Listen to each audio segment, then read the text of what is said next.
नमस्कार दोस्तों, आपका स्वागत है चमत्कारी टोटके में। दोस्तों, क्या आप जानते हैं मृत्यु के 47 दिन तक आत्मा के साथ ये सब होता रहता है। आइए आपको बताते हैं क्या लिखा है गरुड़ पुराण में। तो दोस्तों, हमारे इस वीडियो को लाइक करना ना भूलें और अपने दोस्तों के साथ आप शेयर भी कर सकते हैं। तो आइए जानते हैं कि एक आत्मा यानी कि एक शरीर मृत्यु के बाद उसके साथ जो भी कर्म कांड होते हैं वो सब हमें पता होते हैं, लेकिन एक आत्मा के साथ क्या होता है ये जानने के लिए हमारे इस वीडियो को अंत तक जरूर देखें। दोस्तों, ये बात सबको पता है कि मृत्यु जीवन का सत्य है, लेकिन ये सत्य मृत्यु के बाद शुरू होता है। क्या वाकई मृत्यु के समय व्यक्ति को कोई दिव्य दृष्टि मिलती है? मृत्यु के कितने दिनों बाद आत्मा यमलोक पहुंचती है? गरुड़ पुराण में भगवान के वाहन गरुड़ श्री हरि विष्णु से मृत्यु के बाद आत्मा की स्थिति को लेकर प्रश्न पूछते हैं कि मृत्यु के बाद आत्मा कहाँ जाती है, और इसका उत्तर भगवान विष्णु गरुड़ पुराण में देते हैं। गरुड़ पुराण के अनुसार मृत्यु से पहले मनुष्य की आवाज चली जाती है। अंतिम समय आता है तो मरने वाले व्यक्ति को दिव्य दृष्टि मिलती है। दिव्य दृष्टि के बाद मनुष्य सारे संसार को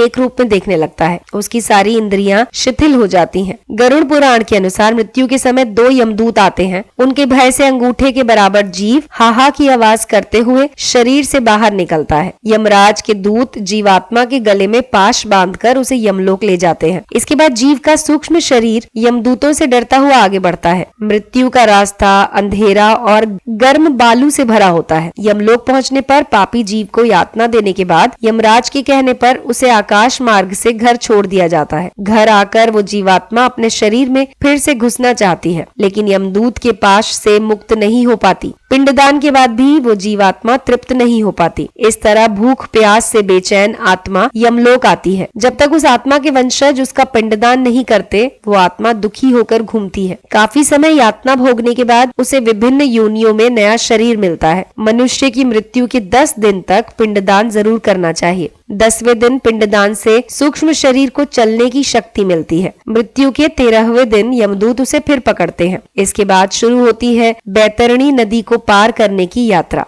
वैतरणी नदी को पार करने में पूरे 47 दिन का समय लगता है और इसके बाद जीवात्मा यमलोक पहुंचती है। गरुड़ पुराण के अनुसार यमलोक 99,000 योजन, 1 योजन करीब 13 से 16 किलोमीटर का होता है। वहाँ यमदूत पापी जीव को थोड़ी ही देर में ले जाते हैं। इसके बाद यमदूत उसे सजा देते हैं। जीवात्मा यमराज की आज्ञा से यमदूतों के साथ फिर से अपने घर आती है। पाप आत्मा के पुत्र परिजन पिंडदान नहीं देते तो वो प्रेत रूप हो जाती है। लंबे समय तक सुनसान जंगल में रहती है। गरुड़ पुराण के अनुसार मनुष्य की मृत्यु के बाद 10 दिन तक पिंडदान जरूर कर देना चाहिए। पिंडदान के रोज 4 भाग होते हैं। इसमें 2 भाग पंच महाभूत देह को पुष्टि देने वाले होते हैं, तीसरा भाग यमदूत का और चौथा भाग आत्मा का होता है। 9वें दिन पिंडदान करने से प्रेत आत्मा का शरीर बनता है। 10वें दिन पिंडदान करने से शरीर को चलने की शक्ति मिलती है। दोस्तों, शव को जलाने के बाद पिंड से अंगूठे के बराबर का शरीर उत्पन्न होता है। यमलोक के मार्ग में शुभ अशुभ फल को भोगता हुआ ये आगे बढ़ता है। पहले दिन पिंडदान से सिर, दूसरे दिन से गर्दन और कंधे, तीसरे दिन से हृदय, चौथे दिन से पीठ,